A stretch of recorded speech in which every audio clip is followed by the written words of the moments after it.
Hi, hello. This is C. Narendra from Vedic.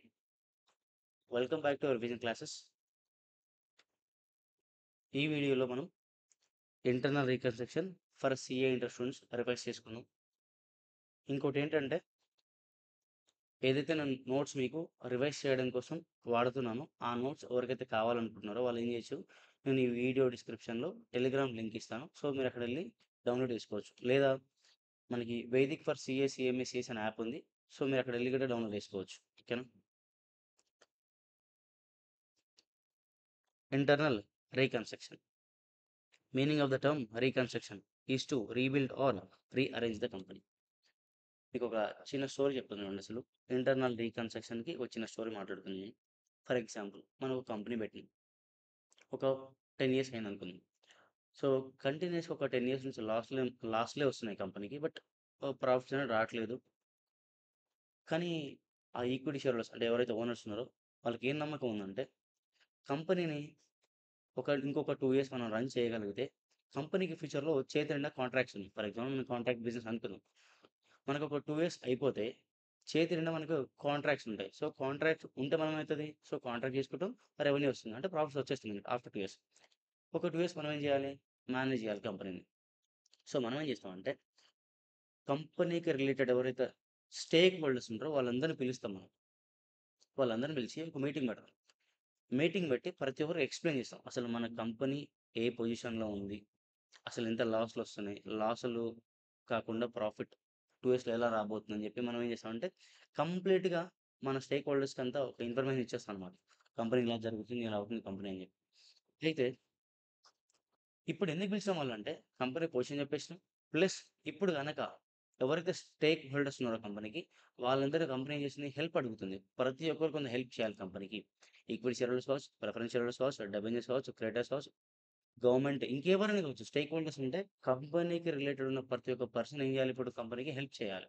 ఎందుకనంటే ఆళ్ళు help చేయకపోతే కంపెనీ ఆ 2 ఇయర్స్ రన్ అవ్వదు. క్లోజ్ చేయాల్సొస్తది. ఇప్పుడు వాళ్ళు హెల్ప్ చేస్తేనే కంపెనీ 2 ఇయర్స్ రన్ అవుతుంది. 2 ఇయర్స్ తర్వాత మనకేమొస్తది? కంప్లీట్‌గా చేతిలో కాంట్రాక్ట్ వస్తాయి. కంపెనీ గుడ్‌గా రన్ అవుతుంది. ప్రాఫిట్‌లు వచ్చేస్తాయి. సో, అలా మనం ఏం చేయాలి ఇప్పుడు? కాంప్రమైజ్ అవ్వండి ఒక 2 ఇయర్స్. సో, మీరు హెల్ప్ చేయండి, మీరు హెల్ప్ చేయండి అని కంపెనీ అందరిని రిక్వెస్ట్ చేస్తదనమాట. ఒకవేళ వాళ్ళు ఆ రిక్వెస్ట్‌ని యాక్సెప్ట్ చేయకపోతే కంపెనీ క్లోజ్ చేయాల్సొస్తది. క్లోజ్ చేస్తే ఏమైతుందనంటే కంపెనీ మొత్తం ఇప్పుడు కంపెనీ క్లోజ్ చేస్తే ఏమైతది? ఎవరికీ ఒక రూపాయి పోదు. ఎందుకు? కంపెనీ దగ్గర లాసెస్ ఉన్నాయి గదా! ప్రాఫిట్ లేవు. కంపెనీ దగ్గర ఏం అసెట్స్ లేవు. మొత్తం లాస్‌లో ఉంది కంపెనీ. ఇప్పుడు ఆ అసెట్స్ అన్నీ అమ్మి స్టేక్ హోల్డర్స్ డబ్బులిద్దామంటే సరిపోవు డబ్బులు. సో, వాళ్ళకది చెప్తున్నాం అనమాట. డీటెయిల్డ్‌గా ఇదిరా బాబు ఇక్కడ జరిగిందని చెప్తున్నాం వాళ్ళకి. అలా చెప్పి మనం ఏం చేస్తామంటే అందరిని కాంప్రమైజ్ చేసి అందరి దగ్గర హెల్ప్ తీసుకుంటాం. హెల్పింగ్ అంటే నథింగ్ బట్ ఈక్విటీ షేర్ హోల్డర్స్‌ని డబ్బులడుగుతాం. ప్రిఫరెన్స్ షేర్ హోల్డర్స్‌ని ఆహ్, ఆహ్, డిబెంచర్స్‌ని, క్రెడిటార్స్‌ని ఇంకెవరైనా ఉంటే కంపెనీ గవర్నమెంట్ కావచ్చు, ఇంకా ఎంప్లాయీస్ కావచ్చు, అందరిని మనం ఏం చేస్తామంటే హెల్ప్ అడుగుతాం. ఆ హెల్ప్ తీసుకొని ఫైనాన్షియల్ హెల్ప్ తీసుకొని ఏవైతే అమౌంట్ మనం కలెక్ట్ చేసినామో స్టేక్ హోల్డర్స్ దగ్గర నుంచి అవి మనం ఏం చేస్తాం 2 ఇయర్స్‌కి వాడుకునేలాగా ట్రై చేస్తాం అనమాట. ఈ ప్రాసెస్‌ని చూసినావా ఇప్పుడు ఏదైతే మనం మాట్లాడుకున్నాం ఒక 2 ఇయర్స్ రన్ అవుతుంది కదా! ఫండ్స్‌తోని. 2 ఇయర్స్ రన్ అయితే కంపెనీకి ఫండ్స్ అవసరం లేదు. కాంట్రాక్ట్‌లొస్తాయి. ఫండ్స్ వచ్చేస్తాయి ఆటోమేటిక్‌గా. సో, ఈ ప్రాసెస్ ఉంది కదా! స్టేక్ హోల్డర్స్ అందరిని పిలిచి దాని నుంచి మళ్ళీ ఫండ్స్ తెచ్చి ఎట్లా వాడాలి? అసలు ఈ ప్రాసెస్ అనేది ఏదైతే కాంప్రమైజ్ అవుతారో, హెల్ప్ చేస్తారో స్టేక్ హోల్డర్స్, ఆ హెల్ప్ చేసిన ప్రతి ఒక్క దాన్ని మనం ఎలా అకౌంటింగ్ చేయాలో ఈ చాప్టర్ నేర్చుకుంటాం. ఓకేనా? ఈ చాప్టర్ మనం నేర్చుకున్న మొత్తం అదే అనమాట. ఎలా స్టేక్ హోల్డర్ హెల్ప్ చేస్తారు? ఆ హెల్ప్ ఏదైతే వాళ్ళు చేసిరో దాన్ని ఎలా అకౌంటింగ్ చేయాలనేది main intention of this chapter. ఓకేనా? చూడండి. Types of reconstruction. External reconstruction, internal reconstruction. Internal reconstruction చెప్పా కదా మీకు ఇందాక కంపెనీ క్లోజ్ చేయకుండా కంపెనీని స్టేక్ హోల్డర్స్ హెల్ప్‌తోని మనకి ఎన్ని ఇయర్స్ అయితే కంపెనీకి ఫ రన్ చేయాలో అన్ని ఇయర్స్‌కి రన్ చేసుకుంటూ వెళ్ళిపోతాం. నెక్స్ట్ ఎక్స్‌టర్నల్ రీకన్‌స్ట్రక్షన్ ఏందంటే AS14 మనం అమాల్గమేషన్‌లో ఇన్ డీటెయిల్‌గా నేర్చుకుందాం. Internal reconstruction means a reconstruction of balance sheet position without liquidating the company. ఈ ఇంటర్నల్ రీకన్‌స్ట్రక్షన్ ప్రాసెస్‌లో మనకు కొత్త అకౌంట్ ఓపెన్ చేస్తాం. దాని పేరే reconstruction account or capital reduction account. దీని నేచర్ ఏంటిది? Nominal nature. నామినల్ నేచర్ మీకు గుర్తు రావాల్సిందంటే ఈ ఇంటర్నల్ రీకన్‌స్ట్రక్షన్ ప్రాసెస్‌లో ప్రాఫిట్ గాని, లాస్ గాని, ఇన్‌కమ్ గాని, గెయిన్ గాని వస్తే ఏం చేయాలి? ఇంటర్నల్ రీకన్‌స్ట్రక్షన్ అకౌంట్‌కి క్యాపిటల్ రిడక్షన్ అకౌంట్‌కి ట్రాన్స్‌ఫర్ చేయాల్సి ఉంటుంది. ఎందుకు? ఇది నామినల్ నేచర్ కాబట్టి. ఈ కొత్త అకౌంట్ మనం ఓపెన్ చేస్తాం. ఓకేనా? అకౌంటింగ్ ఇప్పుడు. ఫస్ట్ వన్ ఇక్కడ స్టెప్స్ నేర్చుకొని ఎంట్రీస్ నేర్చుకుంటూ వెళ్ళిపోదాం మనం. First one, when paid up value is reduced. For example, మనకు కంపెనీ ఉంది. కంపెనీలో 1,00,000 ఈక్విటీ షేర్స్ ఉన్నాయి. ఫేస్ వాల్యూ ఎంత? 100 రూపీస్. అవేంటివి? Fully paid up. The company reduced the paid up value of shares to rupees 40. ఇక్కడ ఏం చెప్పిందనంటే ఫేస్ వాల్యూ ఎంత ఉంది ఇక్కడ? 100 రూపీస్ ఉంది. పేడ్ అప్ వాల్యూ ఎంత ఉంది? 100 రూపీస్ ఉంది. ఇప్పుడు మనం ఏం చేస్తున్నామంటే పేడ్ అప్ వాల్యూ 100 కాదు 40 అని చెప్తున్నాం. అంటే మీనింగ్ ఏంటిది? 60 రూపీస్ షేర్ హోల్డర్స్ మనకు అమౌంట్ ఇచ్చారు. అయినప్పటికి మనం ఏం చెప్తున్నాం వాళ్ళకి? మీరు 40 రూపీసే ఇచ్చిండు అని అనుకోని చెప్తుంది. మీరు 100 రూపీస్ ఇవ్వలేదు. ఓన్లీ 40 రూపీసే ఇచ్చిర్రు అని అనుకోని చెప్తుంది కంపెనీ. సో, ఇప్పుడు ఏమైతుందంటే నార్మల్‌గా వాళ్ళు షేర్ హోల్డర్స్ 100 రూపీస్ ఇచ్చారు కాబట్టి మనకు లయబిలిటీ ఎంతుంది? ఈక్విటీ షేర్ క్యాపిటల్ లయబిలిటీ అనేది 100 రూపీస్ ఫేస్ వాల్యూకి ఉంది. ఇప్పుడు ఫేస్ వాల్యూ కాస్త 40 రూపీస్ అయిపోతే మనకు 60 రూపీస్ లయబిలిటీ తగ్గినట్టే కదా! లయబిలిటీ తగ్గితే బెనిఫిటే కదా! సో, ఇక్కడ ఏంటిది? ఆ 60 రూపీస్ బెనిఫిట్ అవుతుంది. ఈక్విటీ షేర్ క్యాపిటల్ ఎంత తగ్గిపోయింది? పర్ షేర్ 60 రూపీస్ తగ్గిపోయింది. మరి లయబిలిటీ తగ్గితే ఏం చేయాలి? డెబిట్ చేయాలి. ప్రాఫిట్ వచ్చినది ఏం చేయాలి మరి? నార్మల్‌గా అయితే పీఎన్ఎల్‌కి క్రెడిట్ అవ్వాలి. ఇక్కడ పీఎన్ఎల్ ప్లస్ ఎవరు తీసుకుర్రు మనకిక్కడ? ఇంటర్నల్ రీకన్స్ట్రక్షన్ అనే అకౌంట్. ఈ అకౌంట్ ఉంది కదా! క్యాపిటల్ రిడక్షన్ అకౌంట్‌కి ప్రాఫిట్ పంపాలి. So, equity share capital 60 rupees each share. అట్లనే ఉన్న కంపెనీలో 1,00,000 షేర్స్ ఉన్నాయి కాబట్టి 60,00,000 ప్రాఫిట్ వచ్చింది. 60,00,000 ఈక్విటీ షేర్ క్యాపిటల్ రెడ్యూస్ అయిపోయింది మన దగ్గర. సో, ప్రాఫిట్ కాబట్టి ఏం చేసినాం మనం? క్యాపిటల్ రిడక్షన్ అకౌంట్‌కి పంపించేసినాం. ఓకేనా? Next, when face value of the shares is reduced. ఇక్కడ ఏం చెప్తున్నానంటే చూడండి example. Company having 1,00,000 equity shares, face value 100 rupees, paid up value 100 rupees అనుకుంది. ఇప్పుడేమైంది? Company reduced the face value to 40 each. ఇక్కడ ఏం చేసిందంటే ఈక్విటీ షేర్‌లో చెప్తుంది. మన కంపెనీలో 100,00,000 షేర్స్ ఉన్నాయి. 100,00,000 ఈక్విటీ షేర్స్ ఉన్నాయి. సో, ఒక్కొక్క దాని ఫేస్ వాల్యూ 100 రూపీస్. ఇప్పుడు కంపెనీ ఏం చేసిందంటే 100 రూపీస్ ఫేస్ వాల్యూ ఉన్నదాన్ని ఫేస్ వాల్యూ అనేది 100 కాదు 40 అనుకో అని చెప్తుంది. ఆల్రెడీ కంపెనీలో 1,00,000 ఈక్విటీ షేర్స్ ఉన్నాయి. దాని ఫేస్ వాల్యూ 100 రూపీస్. ఇప్పుడేముంటుంది? బికాస్ ఆఫ్ ఇంటర్నల్ రికన్స్ట్రక్షన్ అంటే company face value of equity share 100 కాదు 40 అని అనుకో అని చెప్తుంది. ఓకేనా? అంటే మీనింగ్ ఏంటిది ఇప్పుడు? 100 రూపీస్ ఉన్న ఫేస్ వాల్యూ ఉన్న ఈక్విటీ షేర్‌లు మొత్తం ఎలిమినేట్ అయిపోయి కొత్త ఫేస్ వాల్యూ తీసుకొచ్చింది 40 రూపీస్. ఈ ప్రాసెస్‌లో ఏమైపోయింది? ఫేస్ వాల్యూ 100 ఉంది. పేడ్ అప్ వాల్యూ కూడా 100. ఇక్కడ ఫేస్ వాల్యూ తగ్గుతుంది. ఆటోమేటిక్‌గా దానివల్ల ఏమైతుంది కంపెనీకి? 100 రూపీస్ ఉన్న ఫేస్ వాల్యూ 40 అవ్వడం వల్ల 60 rupees equity share capital liability తగ్గుతుంది. Equity share capital liability 60 rupees తగ్గుతుంది. ఓకేనా? 100 రూపీస్ ఫేస్ వాల్యూ ఉన్నవి ఏం చేయాలి? ఈక్విటీ షేర్స్ ఎలిమినేట్ చేయాలి కంపెనీలో నుంచి.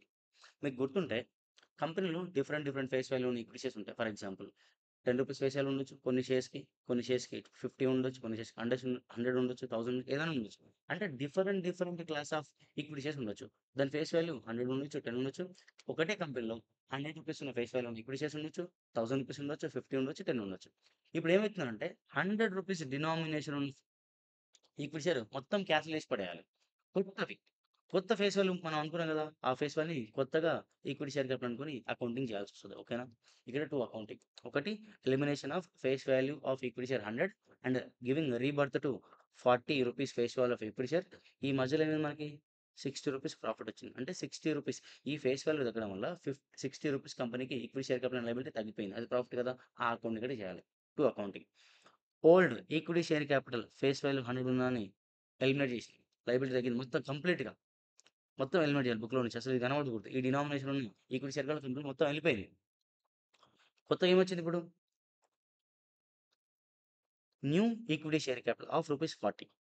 1,00,000 ఓన్లీ 40 లాక్స్. ఈ మధ్యలో మనకేమైంది? ఒక 60 రూపీస్ ప్రాఫిట్ వచ్చింది కదా! సో, క్యాపిటల్ రిడక్షన్ అకౌంట్‌కి 60 లాక్స్ పంపాలి. అర్థమవుతుందా పాయింట్ ఇది? ఓల్డ్ ఈక్విటీ షేర్ క్యాపిటల్ మొత్తం క్యాన్సిల్ అవ్వాలి. మనం ఈ 40 rupees face value new face value వచ్చిన దానికి మనం భర్తీ ఇవ్వాలి. అంటే ఇది లయబిలిటీ మనకు. 40 lakhs liability, 6 lakhs profit due to reduction in face value. ఓకేనా? ఎందుకు ఈ ఫేస్ వాల్యూ రిడక్షన్ చేస్తారంటే మన కంపెనీ అంత లాస్ వస్తున్నాయి కదా! మన కంపెనీ ఫేస్ వాల్యూ ఉన్న 100 రూపీస్ ఉంటే మేబీ స్టేక్ హోల్డర్స్ ఎవరైనా ఉంటే కొనకపోవచ్చు అన్న భయం అనమాట. సో, 40 ఉందనుకో మేబీ ఛాన్సెస్ ఉన్నాయి. అలా మనం ఏమైనా ట్రై చేద్దాం.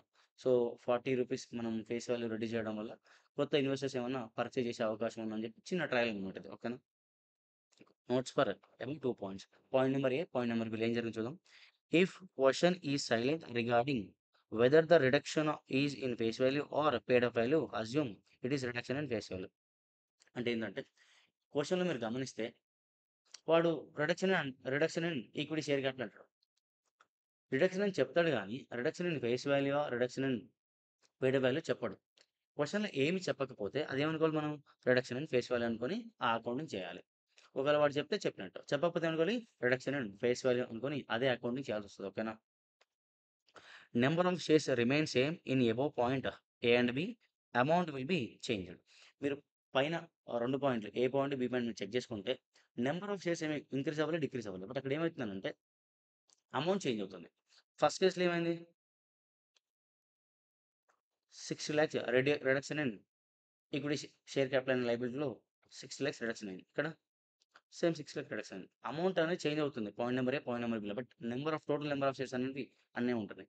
1,00,000 after reduction in paid up value అయినా 1,00,000 ఉంటున్నాయి. బిఫోర్ అయినా 1,00,000 ఉన్నాయి. After reduction in face value అయినా 1,00,000 ఉన్నాయి. ఆఫ్టర్ రిడక్షన్ అయినా 1,00,000 ఉంటున్నాయి. ఓకేనా? Next point number 3 sub division of shares. చూడండి ఒకసారి. ఎగ్జాంపుల్ తీసుకుందాం. ఈక్విటీ కంపెనీలో 1,00,000 ఈక్విటీ షేర్ క్యాపిటల్ ఉంది. Face value 10 rupees and fully paid up. Under the scheme of reconstruction, the company decided to subdivide each share of rupees 100 to 5 share of rupees 20 each. ఇక్కడ ఏమైందంటే for example production జరగకుండా ముందు అంటే internal reconstruction process start అవ్వకంటే ముందు మన దగ్గర face value ఎంత ఉంది? ఒక షేర్‌కి 100 రూపీస్ ఉంది. ఇప్పుడు ఏం చేస్తున్నాం మనం? ఆ 100 రూపీస్‌ని ఏం చేస్తున్నాం అంటే ఒక్కొక్క షేర్‌ని 5 షేర్స్‌గా డివైడ్ చేస్తున్నాం. దానివల్ల ఏమైపోతుంది ఆబ్వియస్‌గా ఫేస్ వాల్యూ 100 రూపీస్ కాస్త 20 రూపీస్ పడిపోతుంది. ఇక్కడ ఏం చెప్తున్నానంటే 1 షేర్‌ని 5 షేర్స్‌గా డివైడ్ చేస్తున్నాం. అట్లా డివైడ్ చేయడం వల్ల ఏమైపోతుంది? ఒక షేర్‌కి 100 రూపీస్ ఉన్నది. ఇప్పుడు ఏమైపోయింది 5 షేర్స్‌కి? రూపీస్ 20 అయిపోయింది. అంటే ఫేస్ వాల్యూ రిడక్షన్ జరిగిపోతుంది ఇక్కడ. ఫేస్ వాల్యూ రిడక్షన్ జరిగిపోతుంది. ఒక షేర్‌ని 5 షేర్‌గా డివైడ్ చేయడం వల్ల ఒక షేర్‌కి 100 రూపీస్ ఉంది ఫేస్ వాల్యూ. ఒక్కొక్క షేర్‌కి 20 రూపీస్ ఫేస్ వాల్యూగా పడిపోతుంది. దానికి ఎంట్రీ చూడండి ఒకసారి. హోల్డ్. ఎప్పుడైనా గుర్తుపెట్టుకోండి. ఫేస్ వాల్యూ రిడక్షన్ జరిగిందంటే ఆ డినామినేషన్ ఫర్ ఎగ్జాంపుల్ ఈ 100 రూపీస్ డినామినేషన్ ఉన్న ఈక్విటీ షేర్ వాల్యూ ఏమైపోయింది దీనివల్ల? ఎలిమినేట్ అయిపోయింది. దాన్ని మొత్తం కంప్లీట్‌గా ఎలిమినేట్ చేయాలి. మొత్తం టోటల్ అమౌంట్ ఎలిమినేట్ చేసి న్యూ ఫేస్ వాల్యూ ఉన్న ఈక్విటీ షేర్స్‌ని అకౌంటింగ్ చేయాల్సొస్తది. So, equity share capital old equity share capital account debit to new equity share capital ఎంత? Rupees 20 each. ఇక్కడ rupees 100 each. Next consolidation of shares. చూడండి ఒకసారి. Company having 1,00,000 equity shares, face value 100 each, fully paid company. Due to internal reconstruction ఏమైపోయిందంటే company ఒక డెసిషన్‌కి వచ్చిందనమాట. Consolidate 10 shares of rupees 100 each to 1 share of rupees 1000 each. అంటే ఏం చేస్తుందంటే ఇలాగ మనం ఏం చేసినాం? 1 షేర్‌ని డివైడ్ చేసాం. ఇప్పుడేం చేసినాం? 10 షేర్స్‌ని ఒక షేర్ లెక్క కన్సాలిడేట్ చేస్తున్నాం. 10 షేర్స్ కలిపి ఒకటే షేర్ లెక్క కన్సాలిడేట్ చేస్తున్నాం ఇక్కడ. అంటే మీనింగ్ ఏంది ఇప్పుడు? ఫర్ ఎగ్జాంపుల్ ఈ క్వెషన్ తీసుకుంటే ఒక షేర్‌కి ఎంత ఇంతకుముందుకు before reconstruction 100 rupees face value ఉండే. ఇప్పుడు మనం ఏం చేసినామంటే 10 షేర్స్ కలిపి ఒక షేర్ లెక్క ఫార్మ్ అయితుంది. 10 షేర్ కలిపి ఒక షేర్ లెక్క ఫార్మ్ అయితుంది. ఒక షేర్‌కి ఎంత ఉండే ఇంతకుముందుకి? 100 ఉండే.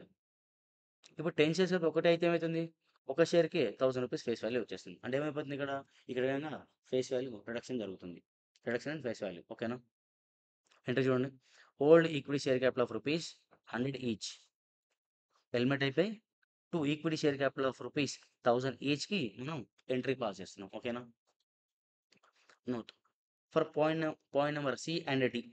In case of subdivision and consolidation of shares, equity shares, equity share capital amount remains same. Only number of shares and face value changes. అంటే మీనింగ్ ఏంటి చూడండి ఒకసారి. ఈ పాయింట్ నంబర్ సిలో, పాయింట్ నంబర్ డిలో మీరు గమనిస్తే total face value total equity liability ఇంతకుముందుకి 100,00,000 ఉన్నది. ఇప్పుడు 100,00,000 ఉన్నది. ఇంతకుముందుకి 100,00,000 ఉంది. ఇప్పుడు 100,00,000 ఉంది. బట్ ఇక్కడ ఏమైతుంది? Reduction in face value and number of shares reduction జరుగుతున్నాయి. నంబర్ ఆఫ్ షేర్స్ రిడక్షన్ జరుగుతున్నాయి. ఫేస్ వాల్యూ రిడక్షన్ జరుగుతుంది. పాయింట్ నంబర్ సి, డిలో. ఓకేనా? Next point number E. Conversion of equity shares to equity stock. అంటే చూడండి ఒకసారి. ఎగ్జాంపుల్ కంపెనీలో 1,00,000 equity shares ఉన్నాయి. Of 100 rupees is face value and paid up value 100 అనుకుందాం. Due to internal reconstruction company ఏం decide అయింది? Convert the shares into stock of 1. అంటే ఏం చెప్తుందండి ఇక్కడ చూడండి. కంపెనీలో 1,00,000 ఈక్విటీ షేర్స్ ఉన్నాయి కదా! ఇక్కడ ఫేస్ వాల్యూ ఏం రిడక్షన్ జరుగుతలేదు. బట్ ఏం చెప్తుందంటే ఈ 1,00,000 షేర్స్‌ని 1 స్టాక్ లెక్క మారుస్తుంది. అంటే మీనింగ్ ఏంది చూడండి ఒకసారి. ఫర్ ఎగ్జాంపుల్ ఈ ఎగ్జాంపుల్ కొంచెం పక్కన పెట్టి ఇంకో ఎగ్జాంపుల్ చెప్తా చూడండి. ఫర్ ఎగ్జాంపుల్ కంపెనీ ఏం చేద్దాం అనుకుంటుందంటే కంపెనీలో 1,00,000 ఈక్విటీ షేర్స్ ఉన్నాయన్నమాట. దానిలో ఏముంటుందంటే ఫర్ ఎవ్రీ 10,000 షేర్స్‌ని ఒక స్టాక్ అనుకో అని చెప్తుంది. ఒక స్టాక్ అంటే మీనింగ్ ఏందంటే బంచ్ చేస్తదనమాట. అంటే ఏంటి మీనింగ్ ఇక్కడ స్టాక్ అంటే మీనింగ్ ఏందంటే ఇక్కడ ఫేస్ వాల్యూ ఏం తగ్గదు. కంపెనీ ఏం చేస్తుందంటే ఒక 10,000 షేర్స్‌ని ఒక స్టాక్ అనుకోమని చెప్తుంది. ఎందుకు అనుకోమంటుందంటే, అయితే ఈ స్టాక్ వల్ల ఏం యూజ్‌రా అంటే, ఇప్పుడు షేర్ హోల్డర్ అనేవాడు ఒకవేళ మన కంపెనీలో షేర్ కొనాలంటే, ఒక్కొక్క షేర్ కొనకే ఛాన్స్ లేదు. కొంటే స్టాక్ మొత్తం కొనుక్కోవాలి. కొత్తే కొంటే స్టాక్ మొత్తం కొనుక్కోవాలి. లేదా కొనకూడదు. దీనివల్ల ఏమైతదనంటే, ఎవరైతే కొనాలనుకున్నారో మేబీ ఎక్కువ మనం సేల్ చేయొచ్చనమాట దీనివల్ల. స్టాక్‌గా కన్వర్ట్ చేయడం వల్ల మనకేమైతుంది, కొంటే స్టాక్‌లో ఎంతుంది 10,000 ఉంది. అంటే కొంత మొత్తం 10,000 షేర్స్ కొనొచ్చు. ఒకవేళ స్టాక్ లేకపోయుంటే వాడు ఒకటి కొనాలంటే ఒకటి కొంటాడు. 2 కొనాలంటే 2 కొనుక్కుంటాడు. దానివల్ల మేబీ ఎక్కువ షేర్స్ అనేవి సేల్ కాకపోవచ్చు అని చెప్పి కంపెనీ ఏం చేస్తుంది ఇక్కడ స్టాక్ లాగా మారుస్తుంది. ఓకేనా? మన ఎగ్జాంపుల్‌లో 1,00,000 షేర్స్ మొత్తాన్ని ఒకటే స్టాక్ లాగా మార్చింది. ఓకేనా? Equity share capital account debit to equity stock అకౌంట్‌కి ఎంటర్ పాస్ చేసింది. For increase or decrease in value of asset. Maybe ఈ ఇంటర్నల్ రీకన్స్ట్రక్షన్ ప్రాసెస్‌లో కంపెనీలో ఏం చేస్తాం మనం రీవాల్యుయేషన్ ఆఫ్ అసెట్ జరుగుండొచ్చు. ఈ రీవాల్యుయేషన్ ప్రాసెస్‌లో మేబీ అసెట్ వాల్యూ ఇంక్రీజ్ అవ్వచ్చు, డిక్రీజ్ అవ్వచ్చు. ఒకవేళ అసెట్ వాల్యూ ఇంక్రీజ్ అయితే మీనింగ్ ఏంటిది? Asset value increase. Asset increase అయితే ఇంక్రీజ్ అయింది కాబట్టి ఏం చేయాలి? డెబిట్ చేయాలి. So, asset account debit to reconstruction account. Example తీసుకుందాం మనం. అసెట్ బుక్ వాల్యూ 10,00,000 ఉంది. రీకన్స్ట్రక్షన్ ప్రాసెస్‌లో అసెట్ వాల్యూ ఎంత అయిపోయింది? 11,00,000 అయింది. అంటే 1,00,000 ప్రాఫిట్ వచ్చింది కదా! So, asset account debit 1,00,000 to reconstruction account 1,00,000. ఒకవేళ ఈ ప్రాసెస్‌లో అసెట్ గనక లాస్ వచ్చింది. అంటే ఏంటిది? ఫర్ ఎగ్జాంపుల్ బుక్ వాల్యూ 10,00,000 ఉంది. రీకన్స్ట్రక్షన్ ప్రాసెస్‌లో ఫెయిర్ వాల్యూ 9,00,000 అని తెలిసింది మనకి. సో, ఇప్పుడేమైంది? 1,00,000 లాస్ వచ్చింది. Reconstruction account debit to asset account 1,00,000. నార్మల్‌గా ఒకవేళ లాస్ వస్తే ఏం చేసేవాళ్ళం? పీ&ఎల్ అకౌంట్ డెబిట్ టు అసెట్ అని రాసేవాళ్ళం. ఈ పీ&ఎల్ ప్లస్ ఎవరు తీసుకున్నారు ఇక్కడ? రీకన్స్ట్రక్షన్ అనే అకౌంట్ తీసుకుంది. ఓకేనా? Next parts or fully waiving off liability. అంటే మీనింగ్ ఏంటిది ఇప్పుడు? ఫర్ ఎగ్జాంపుల్ మన కంపెనీలో క్రెడిటార్స్ గాని, డెటార్స్ గాని ఔట్‌సైడ్ లయబిలిటీ ఇంకోటేమో లయబిలిటీ ఉంది మన కంపెనీలో. ఈ ముగ్గురిని కూడా పిలుస్తాం కదా మనం మీటింగ్‌కి. మీటింగ్‌కి పిలిచినప్పుడు వీళ్ళకి మన బాధ చెప్పుకున్నాం. ఇదిరా బాబు, ఇదిరా బాబు అని చెప్పుకున్నాం. వీళ్ళేమన్నారు? సరే అని చెప్పి వీళ్ళేం చేశారంటే parts or fully for example తీసుకుందాం. Example for partial waiving off. Company having creditors of rupees 10,00,000, debenture holders of rupees 50,00,000, outside liabilities like example bank loan of rupees 20,00,000 ఉంది. వీళ్ళేమంటారు చూడండి. మన బాధ చెప్పిన తర్వాత క్రెడిటర్స్ ఏం చెప్పారు? Decided to wave of 50%. అంటే మీనింగ్ ఏంటిది? వాడికి మనం ఎంత ఇవ్వాలి? 10,00,000 ఇవ్వాలి. సో, మీరు నాకు 10,00,000 ఇవ్వాల్సిన అవసరం లేదు. ఒక 5,00,000 ఇచ్చేయండి చాలని చెప్తున్నాడు. ఓకేనా? ఇది వేవింగ్ ఆఫ్. మనకు హెల్ప్ చేసింది కదా 50,00,000 మరి మన లయబిలిటీ యాక్చువల్‌గా 10,00,000 మనం కట్టాల్సి ఉంటే ఇప్పుడు ఏమంటున్నావు? 5,00,000 కట్టండి నాకు చాలు అని చెప్తున్నాడు. ఓకేనా? ఇదేంటిది? పార్సెల్. 10,00,000 వాడికి ఇవ్వాల్సి ఉంటే పార్సెల్ వీడేంటున్నాడు వద్దు అని చెప్తున్నాడు. Debenture holders decided to wave of 25%. అంటే వాడికి మనం ఎంత ఇవ్వాలి? 50,00,000 ఇవ్వాలి. దాంట్లో 25% అంటే మీనింగ్ ఎంత? ఫర్ ఎగ్జాంపుల్ 12,00,000 25 అంటే 50,000 అవుతున్నట్టుంది. వాడేమన్నాడు? నాకొక 50,00,000 ఇవ్వాలి కదా మీరు. ఒక 12,00,000 25,000 ఇవ్వకపోయినా పర్లేదని చెప్తున్నాడు వాడు. ఓకేనా? 12,00,000 ఎంతో సంథింగ్. ఏమంటున్నాడు వాడు? ఇవ్వాల్సిన అవసరం లేదు అని చెప్తున్నాడు. దానివల్ల ఏమైంది మనకు బెనిఫిటే కదా! అది ఫుల్ బెనిఫిటా అంటే వాడికి ఇవ్వాల్సినప్పుడు 50,00,000 బట్ వాడేమంటున్నాడు? కొంత అమౌంట్ మీరు ఇవ్వకపోయినా పర్లేదని చెప్తున్నాడు. That is called partial. Outside liability decided to wave 30%. మనం ఎగ్జాంపుల్ ఏం తీసుకున్నాం ఔట్‌సైడ్ లయబిలిటీకి బ్యాంక్ లోన్ 20,00,000 మనం పే చేయాలి. ఈ 20,00,000 30% ఎంత? 6,00,000. బ్యాంక్ వాడు ఏం చెప్పిండు? మీరు ఒక 6,00,000 నాకు పే చేయకపోయినా పర్లేదు. మిగతా అమౌంట్ పే చేయండి చాలు అని చెప్తుండు. దీనివల్ల ఏమైపోయింది మనకు? బర్డెన్ తగ్గింది. లయబిలిటీ అనేది తగ్గింది బుక్‌లో. అది కూడా ప్రాఫిటే కదా! So, entries. క్రెడిటార్ కేస్‌లో క్రెడిటార్ అనే లయబిలిటీ ఎంత తగ్గింది? 5,00,000 తగ్గింది. Capital reduction. డెటార్స్ నుంచి ఎంత లయబిలిటీ తగ్గింది మనకు? 12,00,000 12,500,000 టు క్యాపిటల్ రిడక్షన్ అకౌంట్‌కి 12,00,000 12,50,000. నెక్స్ట్ ఔట్‌సైడ్ లయబిలిటీస్ ఉన్నది. బ్యాంక్ వాళ్ళు ఎంత వద్దన్నారు మనని? 6,00,000 ఇవ్వాల్సిన అవసరం లేదన్నారు. సో, బ్యాంక్ లోన్ 6,00,000 తగ్గింది. ఇక్కడ ప్రాఫిట్ ఏం చేద్దాం? క్యాపిటల్ రిడక్షన్ అకౌంట్‌కి పంపాలి. సో, 6,00,000 పంపిస్తే అయిపోతుంది. Next example for fully weaving. కొన్ని సార్లు ఏమని ఉండొచ్చు? ఆహ్, ఆహ్, లయబిలిటీ ఫర్ ఎగ్జాంపుల్ మనం సేమ్ ఎగ్జాంపుల్ పైనదే 10,00,000 క్రెడిటర్స్ ఉన్నారు. డిబెంచర్ హోల్డర్స్ 50,00,000 ఉన్నారు. అండ్ ఔట్‌సైడ్ లయబిలిటీ 20,00,000 ఉంది. వీళ్ళేమన్నారు? క్రెడిటర్స్ సరే పర్లేదు మీకు లాస్ ఉంది కదా! సరే ఒక 10,00,000 ఏం పర్లేదు ఇవ్వకండి అన్నారు. లేదా డిబెంచర్ హోల్డర్స్ 50,00,000 ఇవ్వాలి కదా! సో, ఏమొద్దులెండి మీకు లాస్ ఉంది కదా కంపెనీ అని చెప్పి వీళ్ళు ఓకే అన్నారు. అలా బ్యాంక్ కూడా ఏమన్నది? 20,00,000 ఇవ్వాల్సిన అవసరం లేదు. మాఫీ చేసి పడేసారు. మన భాషలో చెప్పాలంటే మాఫీ. ఇక్కడేమో పార్షియల్ మాఫీ. ఇక్కడ ఫుల్ మాఫీ చేసి పడేసారు. ఓకేనా? క్రెడిటార్స్ మొత్తం ఎలిమినేట్ కావాలి బుక్‌లో నుంచి. ప్రాఫిట్ మొత్తం to capital reduction account. Debenture account 50,00,000 మొత్తం పోయింది. ప్రాఫిట్ కాబట్టి క్యాపిటల్ రిడక్షన్ అకౌంట్‌కి క్రెడిట్ అయిపోయింది. నెక్స్ట్ బ్యాంక్ లోన్ మొత్తం వెళ్ళిపోయింది. సో ప్రాఫిట్ కాబట్టి క్యాపిటల్ రిడక్షన్ అకౌంట్కి క్రెడిట్ చేసి పడేసాం. Okay. Next, waiving of arrears of interest, for example division interest, dividend, preference dividend or any other arrears payment. చూడండి ఒకసారి, record arrears of interest, preference dividend, parts or fully. Company having recorded arrears of interest. మీకు క్వశ్చన్లో గుర్తుపెట్టుకోవాల్సింది ఏంటంటే, some times మనం preference dividend కానీ, next డెబెంచర్ interest కానీ, కొన్ని ఏమైతే అంటే ఆన్ రికార్డ్, అంటే మనం ఇప్పటివరకు మనం బుక్లో రికార్డ్ చేసి ఉండం. కొన్నిసార్లు ఏం చేసాం, రికార్డ్ చేసి ఉంటాం. ఇక్కడ ఏం మాట్లాడుకుంటాం మనం, ఏవైతే arrears of interest, arrears of preference dividend లేదా ఎనీ ఏరియర్స్ ఆఫ్ పేమెంట్ మన బుక్లో రికార్డ్ అయిన వాటి గురించి మాట్లాడుకుంటాం. ఆల్రెడీ మన బుక్ రాసుకున్నాం. ఏరియర్స్ అంటే మీనింగ్ ఏంటిది, గత 2, 3 ఏళ్ళ నుంచి మనం ఇవ్వలేదు. Accumulated interest not which is not paid at. అలాంటివి ఏం చేసాం మనం ఇప్పుడు మన బుక్లో రికార్డ్ అయినాయి. వాళ్ళు ఏమంటారు, కొంత వేవ్ ఆఫ్ చేశారు. చూడండి ఒకసారి, company having recorded arrears of interest dividend of rupees 5 lakhs, 2 lakhs respectively, and decided to wave 30%, 20% respectively, balance paid by cash or any other mode. చూడండి ఎగ్జాంపుల్, ఇప్పుడు మన కంపెనీలో ఇంట్రెస్ట్ ఎంత మనం పే చేయాల్సింది, 5 lakhs ఏరియర్స్ ఉంది payable, interest payable. Dividend payable ఉంది, preferred dividend 2 lakhs payable ఉంది. సో ఇప్పుడు వీళ్ళిద్దరిని అడిగినాం, అరే బాబు నా దగ్గర అంత పైసలు లేవు, నా కంపెనీ చాలా దరిద్రంగా ఉంది, సో ఇప్పుడు నేను 5 lakhs, 2 lakhs కట్టలేను అంటున్నావు నాకు.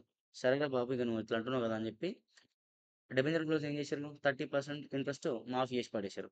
ఇంకో 20% ఎవరు చేశారు, ప్రిఫరెన్స్ డివిడెంట్ వాళ్ళు 2 lakhs వాళ్ళకి ఒక 20% మాఫీ చేసి పడేశారు.